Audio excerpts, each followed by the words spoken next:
gathering your attention to the facial muscles. If you're witnessing any muscular tension there, simply letting it go. The attitude of the body should, if it's used in a certain way, the body can become an instrument to create a certain inner atmosphere.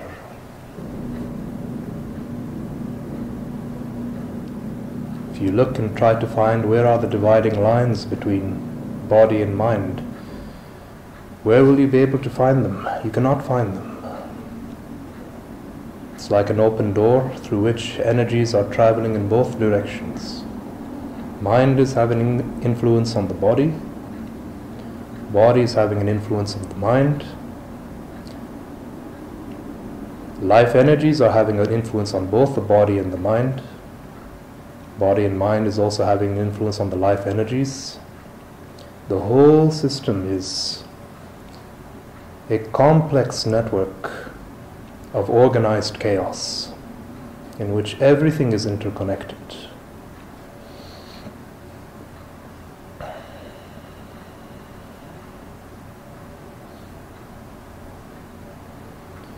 So part of the whole science of yoga is unlocking the deeper mysteries of your own being.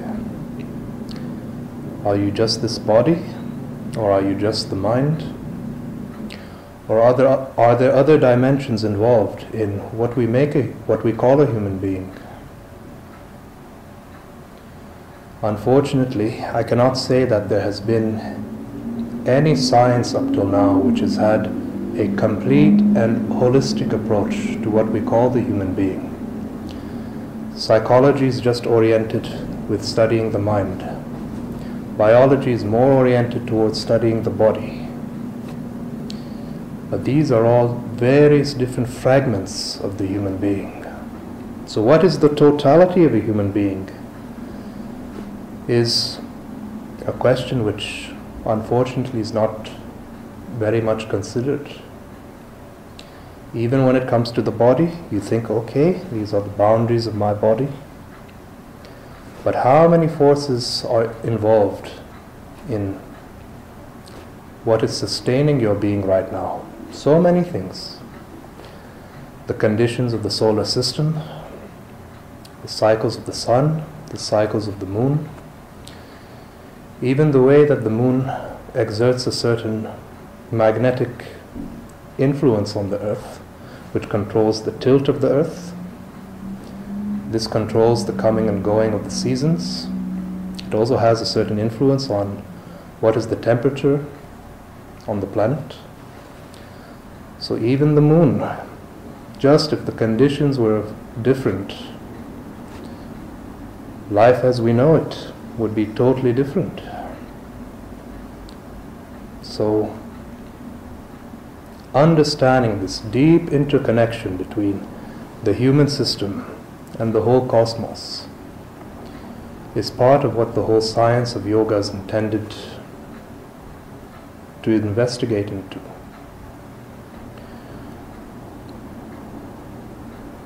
How is this possible? Let's forget about yoga for a minute. All the breakthroughs that have ever happened in any field of study on the planet has happened through the power of observation. Whether it's in modern science, whether it's in art or music or chemistry, physics, any field of study that you can consider on the planet is only possible. Any kind of progress in that area is only possible through how do you apply the powers of your observation. So, just as we need to apply the power of observation towards understanding things in the outer world, the same principle exists when it comes to understanding the inner realm.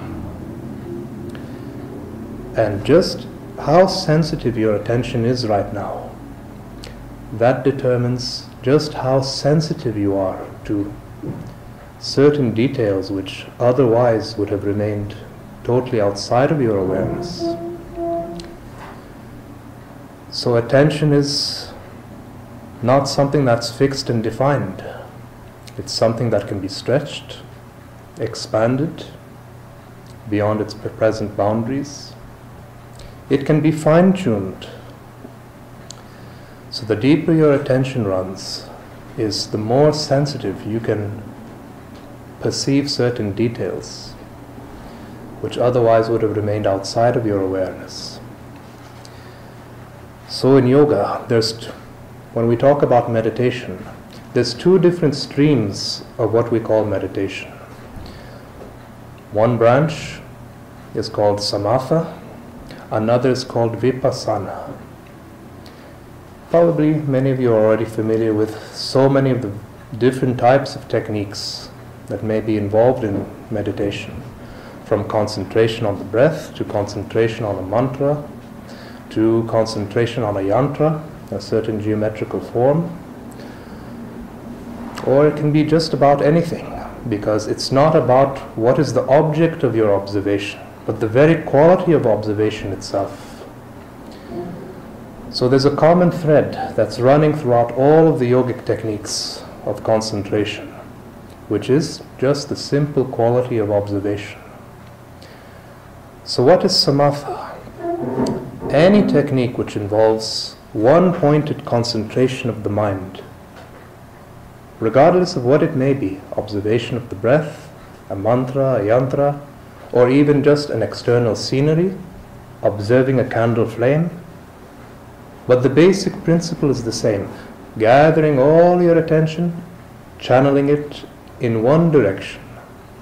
That's what we call concentration.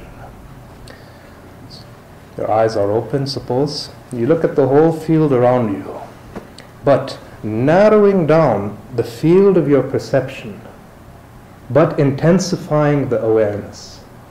That's what we refer to as concentration. Concentration has a certain value because a mind which has an energy which is dissipated and scattered all over the place is very difficult for it to come to deeper clarity and insight. Also, you will notice that if some of you have been practicing some of the techniques, the more one-pointed your attention becomes is at the same time the more the mind gradually starts coming to a deeper silence. That can offer a certain amount of relaxation, but when it comes to understanding the very fundamentals of what is the programming of the mind, concentration alone is not enough. It's a bit like, let's say you have a machine. If you really want to understand the workings of this machine, do you pull out the electrical switch? Do you try to restrict its activity in any way? Maybe if you try to restrict the activity of the machine, maybe you'll understand small bits and pieces of what it is, but this can never give you a total understanding of what's involved. So, the same is the case when it comes to the mind. If you really want to have deep penetrating insight into the mind, it shouldn't be controlled, it shouldn't be restricted. On the contrary, the mind has to be allowed to function totally free, like a river stream, because that is the quality of the mind in your day-to-day life, isn't it? You sit down, you practice a concentration technique. Yes, maybe you can do it for 1 or 2 hours, but nobody, if he wants to live an ordinary life in the world, I cannot conceive him sitting down for 12 hours a day doing nothing but practicing concentration. Concentration, in a way, involves a certain kind of repression of the mind. Mind becomes distracted, fluctuates, oscillates. Gathering your attention, bringing it back to one point, that involves a certain amount of psychological repression. Not that concentration doesn't have a certain value, but concentration alone cannot give deep penetrating insight into what is the nature of the mind. So because of this, there's another type of meditation which is called Vipassana. Vipassana, it literally means to see. One other word that I like is a Tibetan word which is gom. And gom literally means to familiarize. Or there's an Arabic word amongst Sufis. They practice, the word that they have for the quality of meditation is muraqqaba. And muraqqaba, it literally means to watch over. So to watch over yourself, not trying to narrow down the field of your perception, not trying to control your experience. Because what's the problem? If anything is happening in your experience, the only reason you're having either attraction towards or aversion from is because you're carrying a certain kind of prejudice. Certain things you like, certain things that you dislike, what you value and what you do not value. But besides this, tell me, even hate is part of your humanity. Anger is part of your humanity. Jealousy, envy, all the qualities that are ordinarily condemned, at least in the society, these are all part of the whole spectrum of your humanity. Right now, what are the only things that you can observe in your experience? Just be silent, observe for a few moments. What is there in your experience? You'll find it's only limited to a certain few areas. Okay, let's look. What's one thing that's very obvious right now, which can be observed very vividly? The experience of the body. Is that what you're going to say? So that's one area of your experience. At any moment of your life, if you observe, you can see, yes, you can perceive the sensation of the body. What else is happening in the field of your experience? Not just the body, thought processes, the mental processes as they are coming and going. That's another area of your experience. What else is there? Emotion.